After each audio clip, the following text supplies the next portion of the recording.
Madurai high court రీసెంట్గా ఇచ్చినటువంటి జడ్జిమెంట్పై మాట్లాడడానికి మనతో పాటు IAS academy chairman Krishna Pradeep గారు ఉన్నారు. వారి మాటలను తెలుసుకుందాం. నమస్తే సార్. రీసెంట్గా మదురై హైకోర్టు ఇచ్చిన జడ్జిమెంట్ కేసు అంటే ఆ కేసు ఏ విధంగా ఇచ్చారు, జడ్జిమెంట్ ఏ విధంగా ఇచ్చారు? సో ఈ జడ్జిమెంట్లో అంటే జయరాజ్ అండ్ బెన్నిక్స్ అనే ఇద్దరు ఒక సెల్ ఫోన్ షాప్ కీపర్స్ని లాక్డౌన్ సమయంలో పోలీసులు అరెస్ట్ చేసి లాకప్ డెత్కి గురి చేయడం జరిగింది.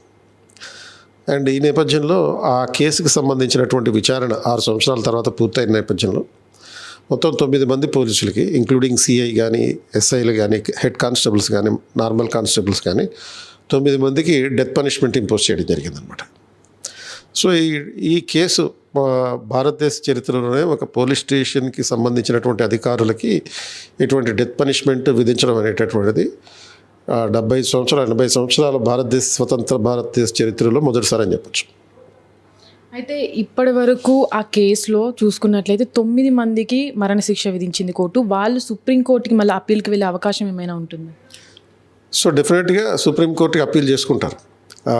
యూజువల్గా ఏమవుతుందంటే సుప్రీంకోర్టులో క్రింది కోర్టు ఇచ్చినటువంటి అంటే హైకోర్టు ఇచ్చినటువంటి తీర్పునే సుప్రీంకోర్టులో కూడా జనరల్గా కన్ఫర్మ్ చేస్తారు. ఎందుకంటే ఇక్కడ జడ్జి చెప్పినటువంటి ఒక ప్రధానమైనటువంటి స్టేట్మెంట్ ఏంటంటే ఈ కేసులో డెత్ పనిష్మెంట్ ఇంపోజ్ చేసే అవసరం లేదు, కానీ ఇక్కడ నేరం చేసినటువంటిది పోలీసులు అంటే రక్షకులుగా ఉండవలసిన వాళ్ళే నేరానికి పాల్పడ్డారు. సో మరి వాళ్ళకి గరిష్ట శిక్షను విధించాల్సినటువంటి అవసరం ఉంటుంది. సో ఇండియాలో డెత్ పనిష్మెంట్ అనేది నిషేధం కాదు. కాబట్టి ఈ డెత్ పనిష్మెంట్ ఇంపోజ్ చేయడం వల్ల రాబోయే పరిస్థితుల్లో అంటే రాబోయే కాలంలో మిగతా పోలీసులు ఎవరు కూడా ఇటువంటి టార్చర్లకి పాల్పడేటటువంటి అవకాశం లేకుండా చేయొచ్చు. ఎందుకంటే ఆల్మోస్ట్ మనకి 1999, 2023 మధ్యకాలంలో 2200 మందిని కస్టోడియల్ టార్చర్ చేసి చంపేశారు. అండ్ ఓన్లీ లాస్ట్ 2 ఇయర్స్లో అంటే 2024-25 మధ్యకాలంలోనే సుమారుగా 294 మందిని కస్టోడియల్ టార్చర్లో చంపడం జరిగింది. అండ్ పార్లమెంట్లో రీసెంట్గా గవర్నమెంట్ ఇచ్చినటువంటి ఒక లెక్క ప్రకారం ఈ 2026లోనే మొదటి 74 రోజుల్లోనే సుమారుగా 170 మంది కస్టోడియల్ డెత్కి గురయ్యారు. అంటే ఈ పరిస్థితులు ఎందుకు వస్తున్నాయనంటే పోలీస్ యంత్రాంగానికి ఒక అకౌంటబిలిటీ సిస్టమ్ లేదు, జవాబుదారీ వ్యవస్థ లేదు. There is a lot of impunity. పోలీసులు నేరం చేస్తున్నా కానీ వాళ్ళు ఎవరికి జవాబు చెప్పాల్సిన అవసరం లేదు. ఎవరైనా ఈ కేసులు అంటే పోలీసులు చేసే నేరాల మీద కేసులు పెట్టినా కానీ బెదిరించి ఆ కేసులు ఉపసంహరించేటట్టు చేస్తున్నారు. కాబట్టి ఇది లేకపోతే ఇంకేం చేయొచ్చు, వాళ్ళకి ఉన్నటువంటి నాలెడ్జ్ ద్వారా సాక్ష్యాధారాలన్నింటినీ తారుమారు చేసేస్తున్నారు. ఇప్పుడు ఈ బెన్నిక్స్ కేసులోనే తీసుకుంటే వాళ్ళని టార్చర్ చేసిన తర్వాత ఆ బ్లడ్ స్టెయిన్స్ ఏవైతే ఉంటాయో వాటన్నిటినీ కడిగించేశారు. అంటే ఆ లాకప్లో ఉన్నటువంటి బ్లడ్ స్టెయిన్స్ అన్నింటినీ క్లీన్ చేయించేశారు. సో ఇటువంటి నేపథ్యంలో పోలీసులు తమకు తాము మినహాయింపు అంటే చట్టబద్ధ పాలనకి మినహాయింపు అని ఫీల్ అవుతుంటారు.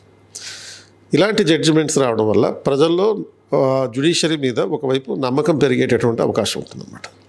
అంటే సార్ ఇప్పుడు చూసుకున్న మదురై అంటే ఆ కేసులో ఆ కోర్టు ఇచ్చిన తీర్పులు ఇదివరకు ఏమైనా అలాంటి కేసులని బయటకు రావడం జరిగింది?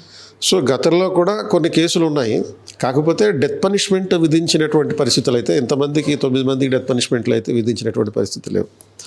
అంటే గతంలో సపోజ్ డీకే బసు కేసు అనేది ఒకటి వచ్చింది. ఆ డీకే బసు కేసులో సుప్రీంకోర్టు ఎటువంటి కస్టోడియల్ టార్చర్ ఉపయోగించకుండా ఉండాలి అనేటటువంటి అంశాలను ప్రతిపాదించారు. కానీ బట్ స్టిల్ డెత్ పనిష్మెంట్ 9 మందికి విధించినటువంటి పరిస్థితి అయితే ఇప్పుడు దాకా లేదన్నమాట.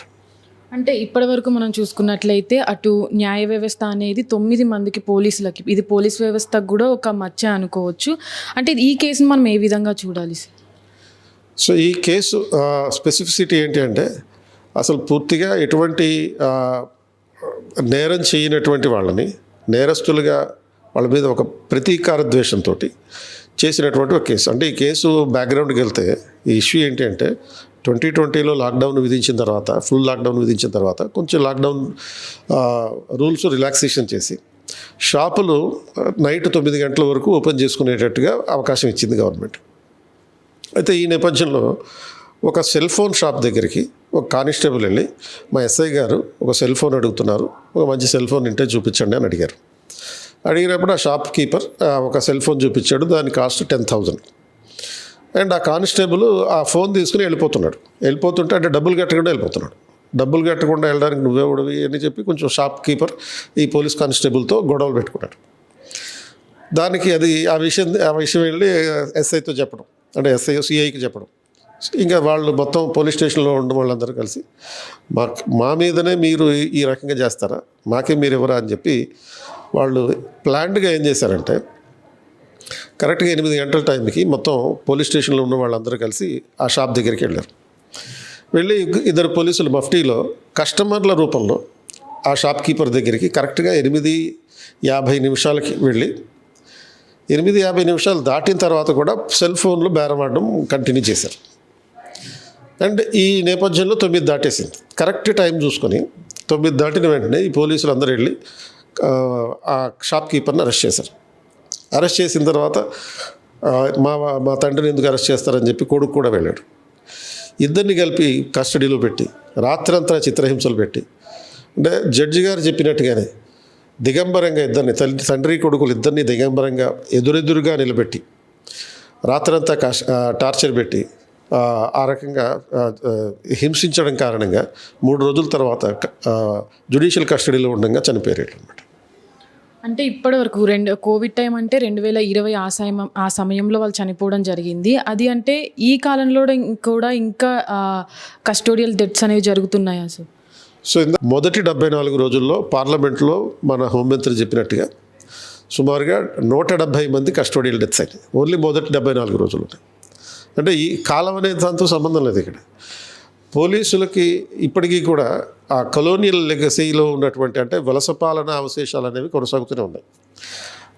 ఏదైతే బ్రిటిష్ గవర్నమెంట్లో పోలీసులు తమ అధికారాలని గణనీయంగా ఉపయోగించుకోవడం జరిగింది, ఇష్టం వచ్చినట్టు తమ అధికారాలను దుర్వినియోగం చేయడం జరిగింది. అదే పద్ధతిలో ఇప్పటికీ నడుస్తుంది. 1861లో చేసినటువంటి ఇండియన్ పోలీస్ యాక్ట్, ఆ ఇండియన్ పోలీస్ యాక్ట్ ద్వారా వచ్చినటువంటి అధికారాలని ప్రజాస్వామ్య దేశంలో కూడా అపరిమితంగా దుర్వినియోగం చేసేటటువంటి పరిస్థితులు ఈ కాలంలో కూడా ఉంది. సో దీంట్లో మార్పు రావాల్సినటువంటి అవసరం. అంటే ఈ జడ్జిమెంట్తోనైనా ఇప్పుడు మద్రాస్ కోర్టు ఇచ్చినటువంటి జడ్జిమెంట్ అయినా పోలీస్ వ్యవస్థ మారుతుంది అని మనం అనుకోవచ్చా సార్? అంటే టోటల్గా మారిపోతుందని అయితే నేను అనుకోను. కొంచెం తగ్గే అవకాశం, కొంచెం అట్లీస్ట్ భయపడతాం. గతంలో ఎప్పుడూ కూడా ఇలాంటి డెత్ పనిష్మెంట్స్ విధించినటువంటి పరిస్థితులు లేవు కాబట్టి పోలీసులు అధికార దుర్వినియోగాన్ని కొనసాగిస్తున్నారు. ప్రధానంగా పోలీసులు ఇటువంటి కస్టోడియల్ డెత్ చేసేటటువంటి సంఘటనలు ఎందుకు జరుగుతాయంటే, ఒకటి వాళ్ళ ఈగో దెబ్బతినొచ్చు, వాళ్ళ అధికారాన్ని ప్రశ్నించారనో ఇంకో రీజన్ తోటి, అది దాని కారణంగా. రెండోది ఏదో పొలిటికల్ బెనిఫిట్స్ కోసం, అంటే రాజకీయ అధికారుల కోసం, అంటే ఈ మంత్రుల ప్రయోజనాల కోసం కానీ ఎమ్మెల్యేల ఎంపీల ప్రయోజనాల కోసం కానీ వీళ్ళు చేసే పనులు ఉంటాయి. సో ఇటువంటి నేపథ్యంలో టోటల్గా సిస్టమ్ ఎలిమినేట్ అయిపోతుందని నేను భావించను. కొంతవరకు తగ్గే అవకాశం ఉంది, కొంత భయపడే అవకాశం ఉంది, డెత్ పనిష్మెంట్ పడేటటువంటి అవకాశం ఉంటుందని చెప్పి భయపడే అవకాశం ఉంది.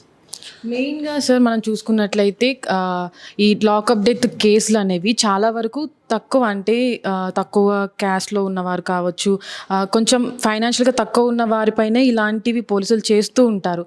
అలాంటి పరిణామంలో ఈ కేసులో మనం ముఖ్యంగా చూడాల్సింది ఏంటి సార్? సో ఫండమెంటల్గా పబ్లిక్ యాటిట్యూడ్ మారాలి. హిపోక్రటిక్ బిహేవియర్ అనేది వదిలేదు ప్రజలు. అంటే ప్రజలు కొన్ని సంఘటనలేమో సమర్థిస్తారు, కొన్ని సంఘటనలేమో వ్యతిరేకిస్తుంటారు. ఈ పబ్లిక్ ఒపీనియన్ బేస్ తోటి కొన్ని సందర్భాల్లో మంత్రులు, ప్రభుత్వాలు పోలీసుల్ని ఈ లాకప్ డెత్, టార్చర్లు, తర్వాత ఈ ఎన్కౌంటర్లు చేయడానికి ఎంకరేజ్ చేయడం జరుగుతుంది.